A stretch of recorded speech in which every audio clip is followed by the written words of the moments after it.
नमस्कार मंडळी, आजची प्रसन्न सकाळ. आज श्री गणेश जयंती होती. सकाळी लवकर आवरून छान मनोभावे देवाची पूजा केली, आरती केली, नित्यसेवेचे सगळे देवासमोर बसून वाचन केले, आवर्तनं केली. आज सुट्टीचा दिवस असल्यामुळे शांततेत सगळं केलं. नंतर तीळ भाजून घेतले, एकीकडे गूळ चिरून घेतला आणि तिळगूळ तयार केले.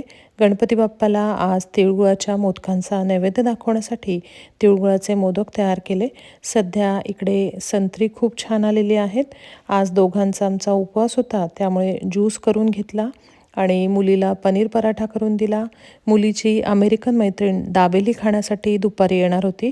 त्या दोघींसाठी म्हणून दाबेली तयार केली, बटाटे उकडायला लावले आणि दाबेलीची भाजी तयार करून ठेवली आणि दाबेली तयार करून दिली त्यांना. नंतर आम्ही मंदिरात निघालो. घरापासून मंदिर लांब आहे. मंदिरात जायला 40 मिनटं लागतात.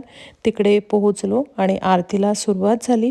आरती करण्यासाठी गुरुजींकडून आरतीचे ताट मिळाले. आरती झाल्यावर थोडा वेळ मंदिरातच बसलो. नंतर जवळच एक पूजेचं साहित्य मिळणारं नवीन दुकान निघालं आहे, तिकडे गेलो. इन्स्टावर त्यांची जाहिरात मी बघितली होती. हे दुकान खूप सुंदर होतं. सगळ्या देवाच्या आणि पूजेच्या वस्तू तिकडे होत्या. झेंडूची फुलं पण तिकडे होती. तिकडून अष्टगंध आणि देवासाठी फुलं घेतली. त्यांचा नंबर घेतला. घरी परतलो. घरी आल्यानंतर हातपाय धुवून देवाला तिळगुळाच्या मोदकांचा नैवेद्य दाखवला, आरती केली. सगळ्यांना सुखी ठेव म्हणून देवाकडे प्रार्थना केली.